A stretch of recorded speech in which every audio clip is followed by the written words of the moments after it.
ലോക നേതാക്കൾ തമ്മിലുള്ള കൂടിക്കാഴ്ചകൾ എപ്പോഴും ഗൗരവമേറിയ ഫയലുകളിലും ചർച്ചകളിലും മാത്രമാണ് എന്ന് കരുതരുത്.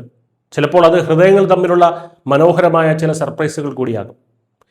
നയതന്ത്രത്തിനൊപ്പം അല്പം സംഗീതം കൂടി ചേർന്നാൽ എങ്ങനെയിരിക്കും? അതിന് ഏറ്റവും വലിയ ഉദാഹരണമാണ് ഇപ്പോൾ പ്രധാനമന്ത്രി നരേന്ദ്രമോദിയും ബ്രസീലിയൻ പ്രസിഡന്റും തമ്മിലുള്ള ഈ സംഗീത ബന്ധം. ന്യൂഡൽഹിയിൽ നടന്ന ഇന്ത്യ ബ്രസീൽ എക്കണോമിക് ഫോറത്തിൽ സംസാരിക്കവേ Brazilian president Luiz Inacio Lula da Silva, നമുക്ക് ചുരുക്കി ലുല ഡാ സിൽവ എന്ന് വിളിക്കാം, അപ്പോൾ അദ്ദേഹം എക്കണോമിക് ഫോറത്തിൽ പങ്കുവച്ച ഒരു കാര്യമുണ്ട്. ഈ സന്ദർശനത്തിൽ പ്രധാനമന്ത്രി മോദി തന്നെ ശരിക്കും ഞെട്ടിച്ചു കളഞ്ഞു എന്നാണ് ലുല പറയുന്നത്. കഴിഞ്ഞ ദിവസം ഡൽഹിയിൽ അദ്ദേഹത്തിന് നൽകിയ ഔദ്യോഗിക വിരുന്നിനിടെ പെട്ടെന്ന് ബ്രസീലുകാരുടെ സ്വന്തം ഈണമായ ആസ ബ്രാങ്ക മുഴങ്ങിക്കേട്ടു. ബ്രസീലിന്റെ സംസ്കാരത്തെ തൊട്ടറിയുന്ന ആ ഗാനം അവിടെ കേട്ടപ്പോൾ ലുല ശരിക്കും അമ്പരന്നു. തങ്ങളുടെ രാജ്യത്തെയും സംസ്കാരത്തെയും പ്രധാനമന്ത്രി മോദി ഇത്രത്തോളം ബഹുമാനിക്കുന്നു എന്നത് അദ്ദേഹത്തിന് വലിയ സന്തോഷമുളവാക്കി. പ്രധാനമന്ത്രി മോദി എന്തിനാണ് ഇങ്ങനെ ഒരു കിടിലൻ സർപ്രൈസ് നൽകിയത് എന്നല്ലേ? അതിനൊരു ഫ്ലാഷ് ബാക്ക് ഉണ്ട്. കഴിഞ്ഞ വർഷം പ്രധാനമന്ത്രി ബ്രസീൽ സന്ദർശിച്ചപ്പോൾ അദ്ദേഹത്തിനായി ബ്രസീലിൽ സമാനമായ ഒരു വിരുന്ന് അവർ ഒരുക്കിയിരുന്നു.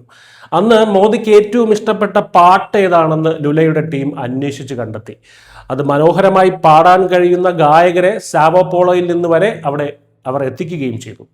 അപ്രതീക്ഷിതമായി തൻ്റെ പ്രിയപ്പെട്ട ഗാനം കേട്ടപ്പോൾ മോദിയുടെ മനസ്സ് നിറയുന്നത് കാണാമായിരുന്നു എന്ന് ലുല തന്നെ പറയുന്നു. അന്ന് മോദിക്ക് ലഭിച്ച ആ സ്നേഹത്തിനുള്ള മറുപടിയായിരുന്നു, അല്ലെങ്കിൽ ഒരു മധുര പ്രതികാരമായിരുന്നു ഇപ്പോൾ ലുലയ്ക്ക് മോദി നൽകിയ ഈ ബ്രസീലിയൻ സംഗീത വിരുന്ന്.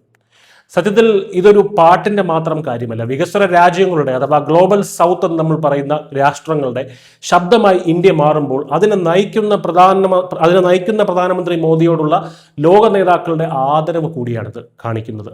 2005 ഇന്ത്യയിൽ വെച്ചാണ് അന്താരാഷ്ട്ര ഹാർഡ് കറൻസി റിസർവ് അഥവാ വിദേശ നാണ്യശേഖരം ഉണ്ടായിരിക്കേണ്ടതിൻ്റെ പ്രാധാന്യം ലുല ആദ്യമായി മനസ്സിലാക്കുന്നത്. ലുലയുടെ ആദ്യത്തെ യാത്രയായിരുന്നു അന്ന് ഇന്ത്യ $100 ബില്യൺ വിദേശ നാണ്യശേഖരമായി സ്വരൂപിച്ചിരുന്നു.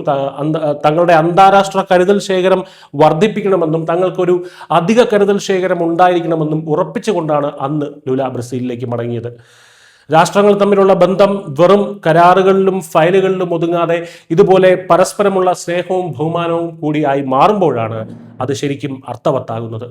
സ്നേഹം കൊടുക്കുമ്പോൾ അതിനേക്കാൾ ഇരട്ടിയായി തിരികെ നൽകുന്നതാണ് ഇന്ത്യയുടെ രീതിയെന്ന് പ്രധാനമന്ത്രി മോദി ഒരിക്കൽ കൂടി തെളിയിച്ചിരിക്കുകയാണ്. News desk India Malayalam.